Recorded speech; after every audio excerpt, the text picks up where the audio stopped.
Shannon Watkins, Research Associate at the James G. Martin Center for Academic Renewal. Over a year ago, the Martin Center released a report on great books colleges across the country. Our goal was to find as many schools as possible that prioritize an education in the great books. Hillsdale College is one of the schools that made the list because its core curriculum has a substantial emphasis on the great books. So to learn more about the program at Hillsdale, I'm speaking today with Dr. David Whalen of Hillsdale College, where he serves as Associate Vice President for Curriculum and is a professor of English. He has taught in Hillsdale's English department since 1994. Dr. Whalen previously held administrative positions as Dean of Faculty and Associate Provost until his appointment in 2010 as Provost. In 2019, he stepped down as Provost to return to teaching while still remaining involved in the college's administration in an advisory capacity. Dr. Whalen has received a Salvatore Fellowship from the Heritage Foundation and a Weaver Fellowship from the Intercollegiate Studies Institute. Among many other writings, Dr. Whalen is the author of The Constellation of Rhetoric, a study of John Henry Newman's epistemological thought. Dr. Whalen, thank you very much for taking the time to speak with me today. No, it's my pleasure. I'm glad to be here. Excellent.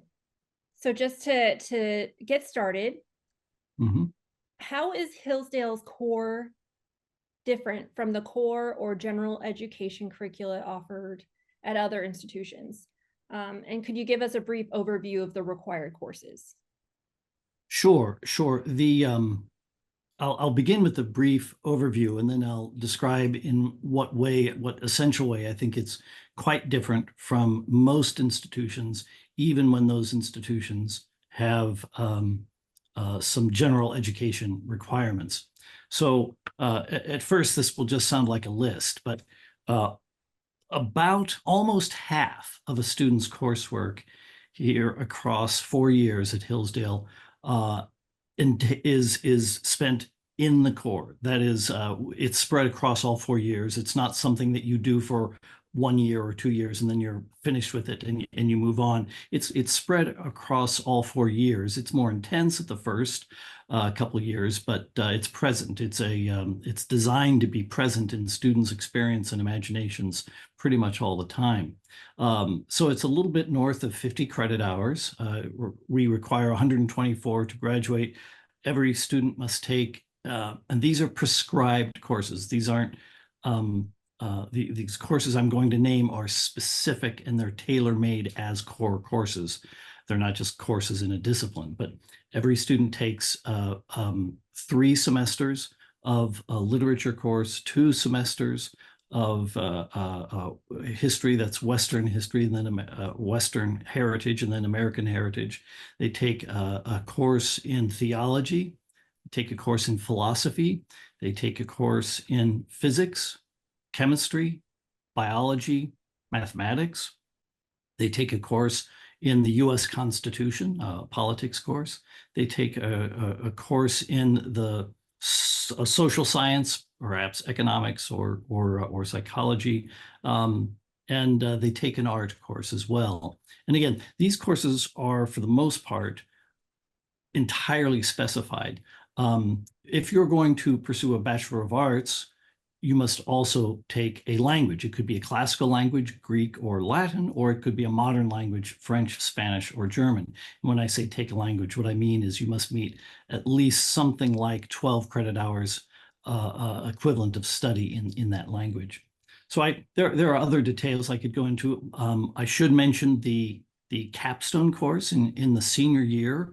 All of our students take a kind of core curriculum capstone in which they're asked to look backward, look in the rearview mirror, so to speak, at their core work as well as their major work, and try to kind of integrate what they studied in their major with what they've studied in the core to try to achieve a kind of unified vision of a curricular whole. And that kind of leads to what I think is an essential difference. For us, the core curriculum isn't, again, just a bunch of general education courses.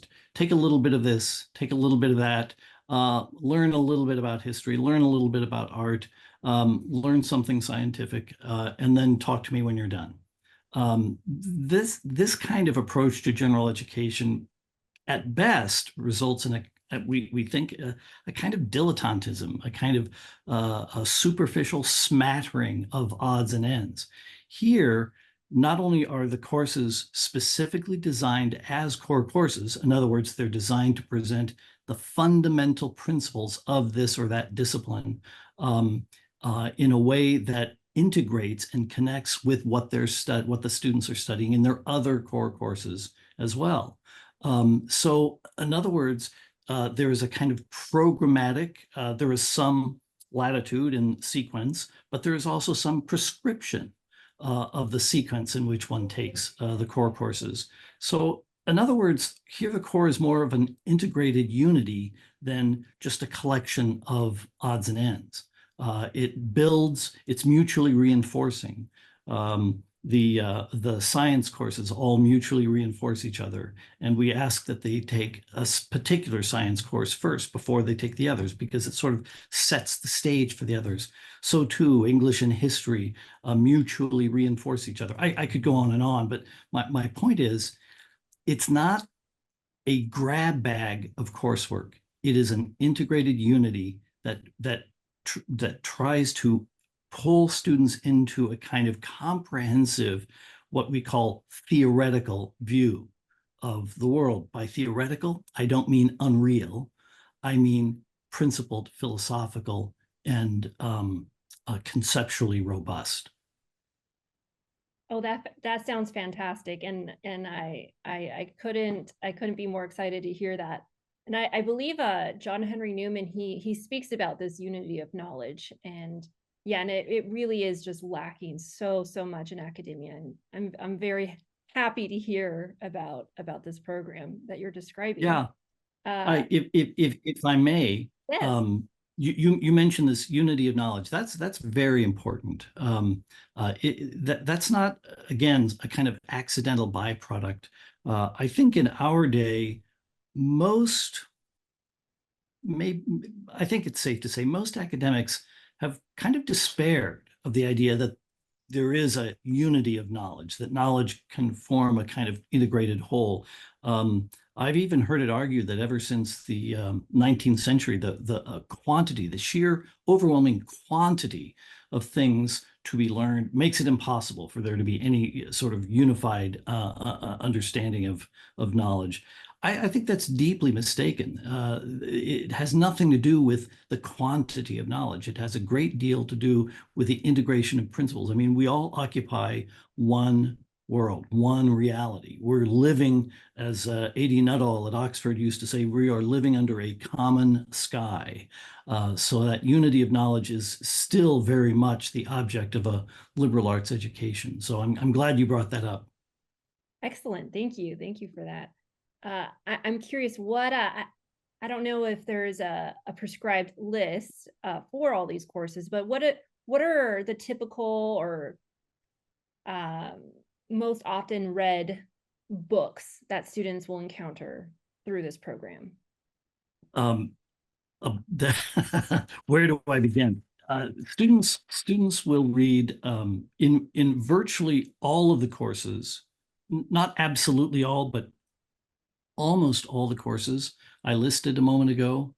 The primary reading will be primary or historically great texts. Okay, there may be some secondary material thrown in there as well, but by and large, in the literature courses, they're reading primary works or great books, and I'll name some in just a minute. And they do the same thing in history. They're not reading just some kind of secondary historical text. They're actually reading important primary works in political and historical culture.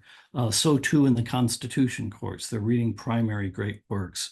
In the theology and philosophy course, they're reading primary great works. So in virtually all of those, not just the humanistic ones, but especially the humanistic ones, you're going to be mixing it up with great authors, great minds, and great texts throughout. So, for instance, in literature, even though we don't, the literature courses, we don't have a prescribed syllabus. Every professor is in charge of his or her own syllabus. Nevertheless, they resemble each other very, very closely. Students are always going to be reading Homer, the Iliad and the Odyssey. They're always going to be reading some Greek drama.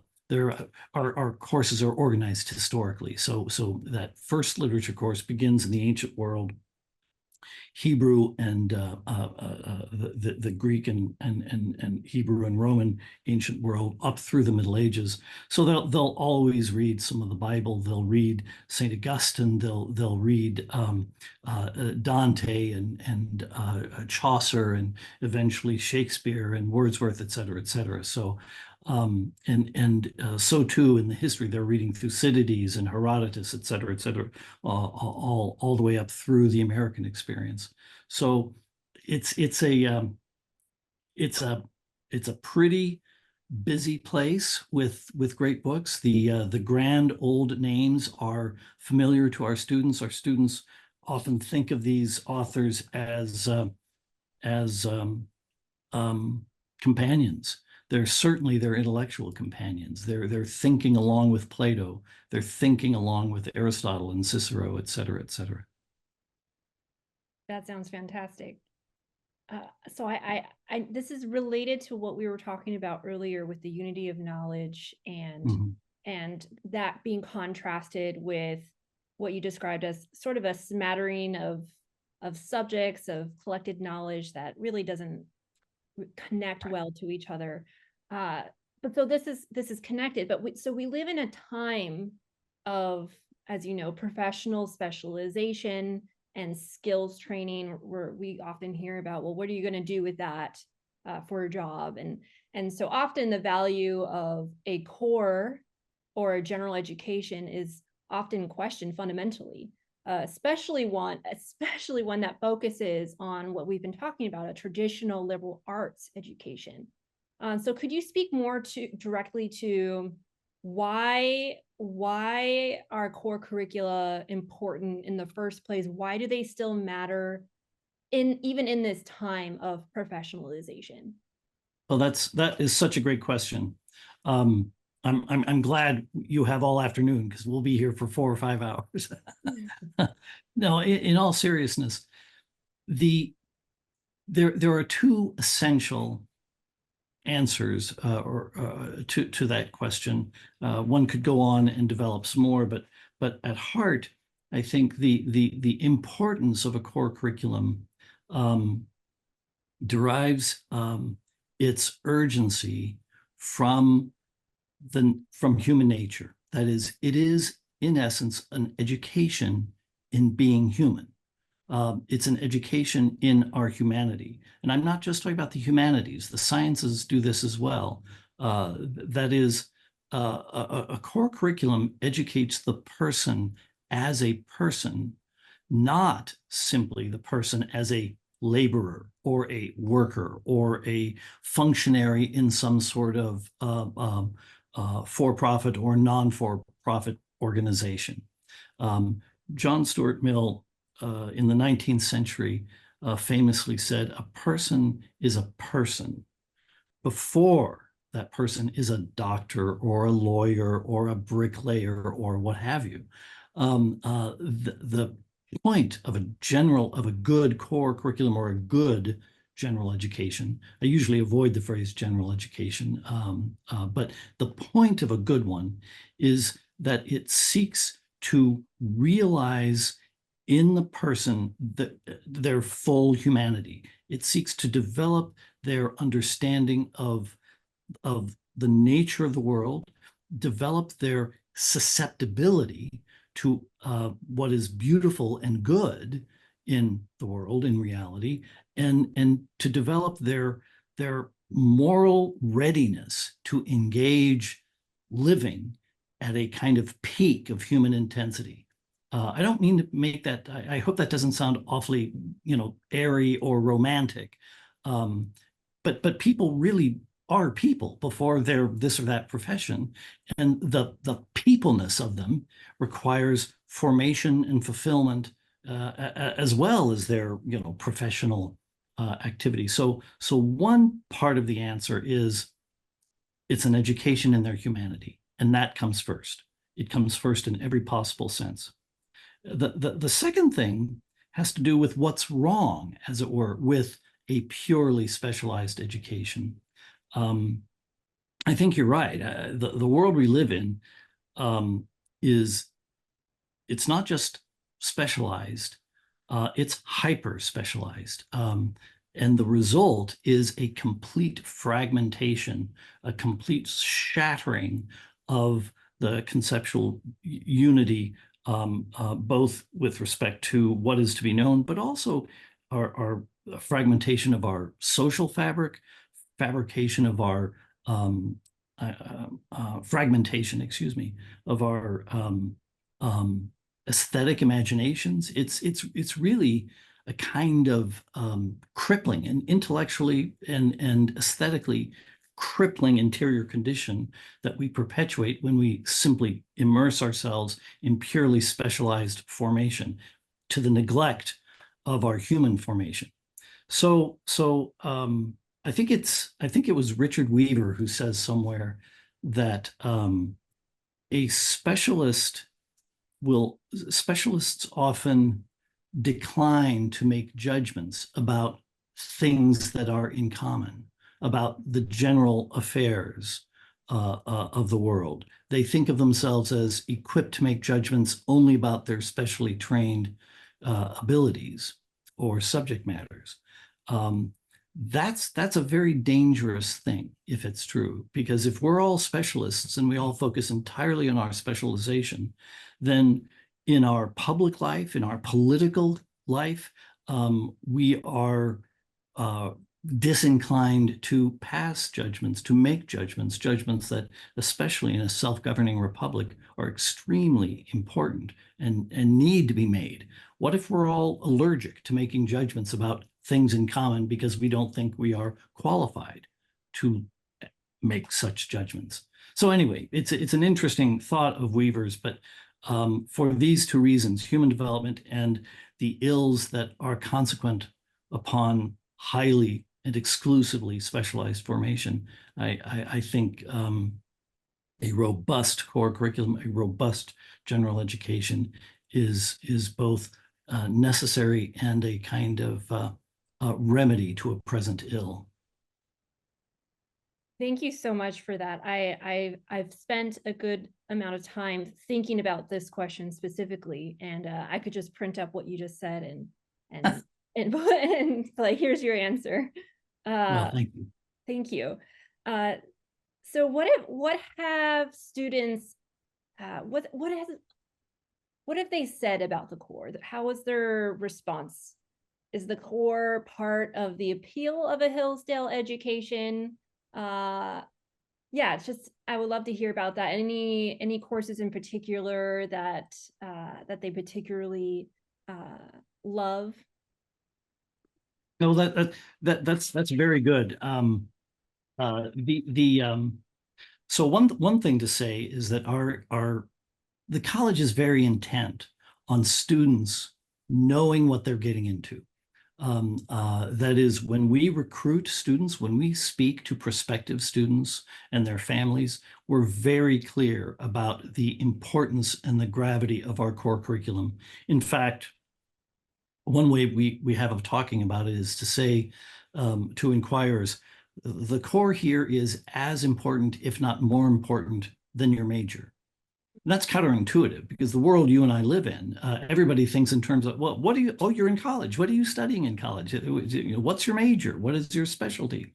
Well, and here we come along and say the core is actually the gold. There are other good things. Majors are fine. That's a wonderful thing to do. But by golly, the core curriculum is the jewel in our crown. And so the students who come, they know that they're embracing a robust core. They have bought into it, so to speak. They embrace it.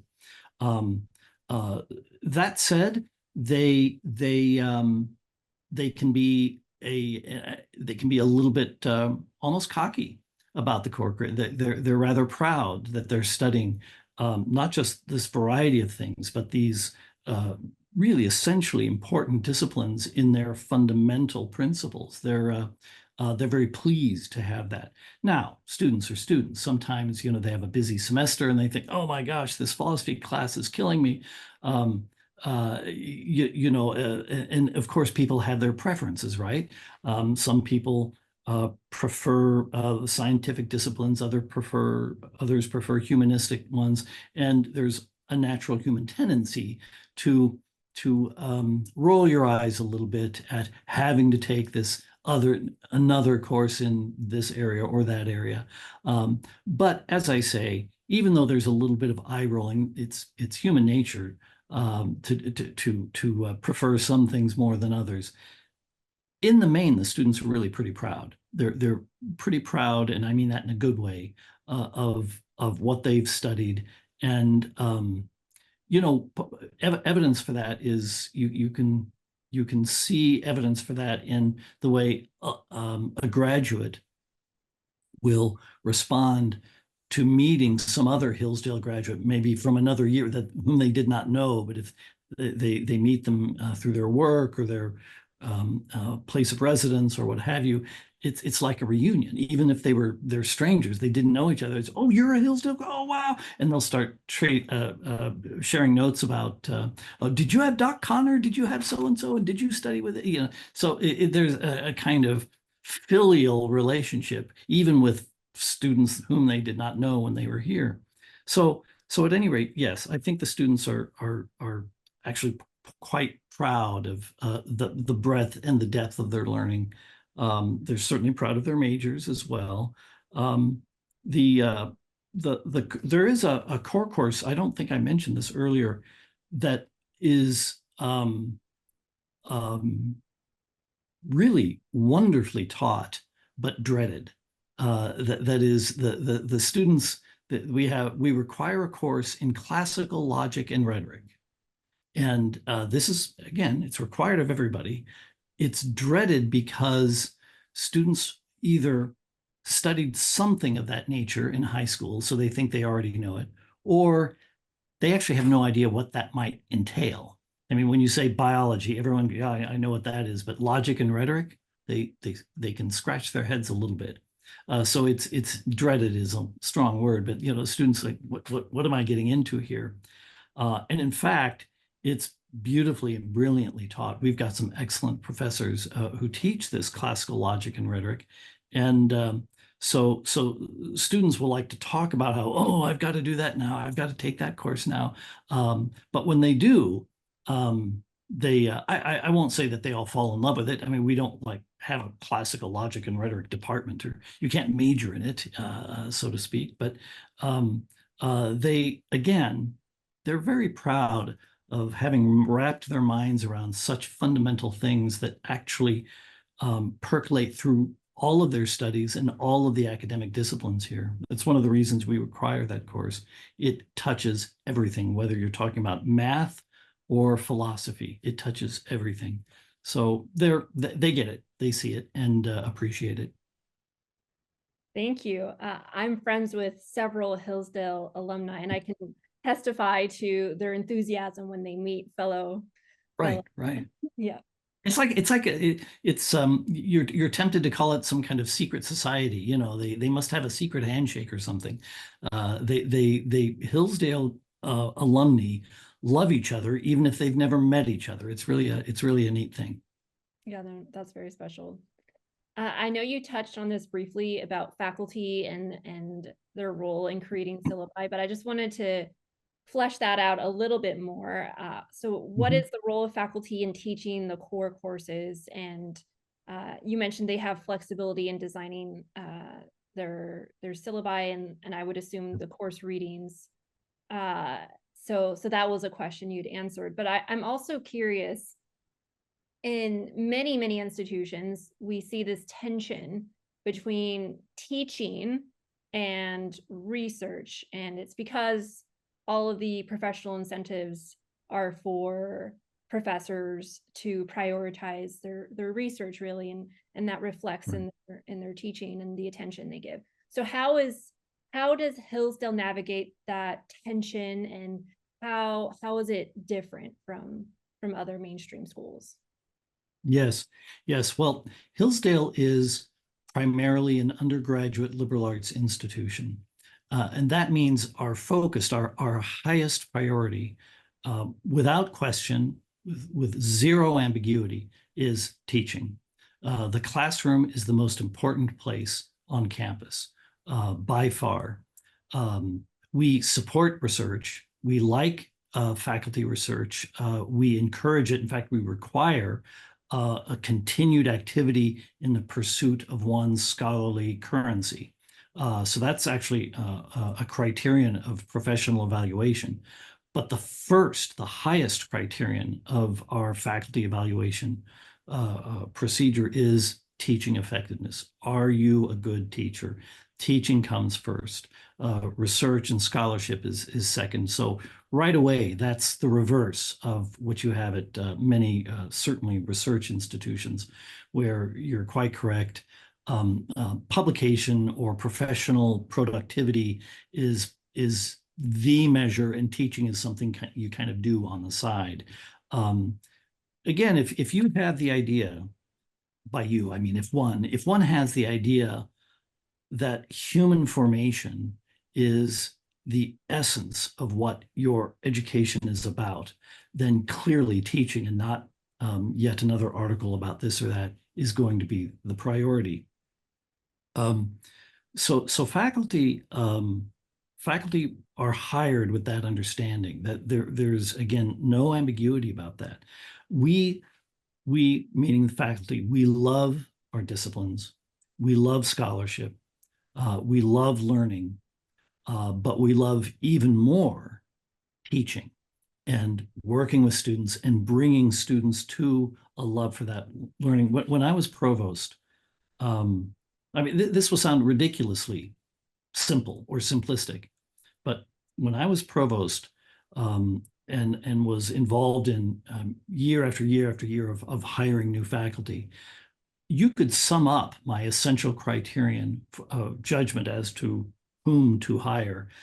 You could sum it up in this fashion. I wanted to hire people. I was determined to hire people whose classes I would want to take. In other words, if you can infect me with your enthusiasm, your intelligence, your penetration of this discipline, even if I had otherwise had no interest in the discipline, if you can do that, if you can turn me on to the wonders of your discipline, then I knew you were going to be a good teacher. You were going to not just, and when I say make me excited to learn in that, I'm not talking entertainment. I'm not talking about hiring faculty who are showmen. They have to be brilliant. They have to be excellent at actually teaching, not just, performance of some sort. So the faculty need to love their discipline, but they also need to love the fact that they get to teach that discipline in an integrated context, in a context where the students are also learning other critical and important things. So it's kind of strange. You need to be in love with your discipline, but you need to love the fact that your discipline is nestled, as it were, surrounded by other equally essential disciplines doing equally interesting and vibrant work. So you try to hire people like that, and that's a rare thing. That's but we've been very blessed, and we have an excellent faculty. So another part of your question, however, concerned, say, the degree of faculty latitude in course formation, syllabus creation, text selection, things like that. That I should say that varies discipline by discipline or department by department. There are departments that have a common syllabus for their core courses, where everyone teaches the same thing, maybe even at the same rate of speed. There are other departments where there's more latitude. But even where there is latitude, as I mentioned when speaking about my field, English, um, the similarities outweigh the differences. You know, the commonalities outweigh the distinctivenesses. So it kind of depends on what field or what discipline you're talking about. But faculty are what doesn't depend is the essential priority of teaching.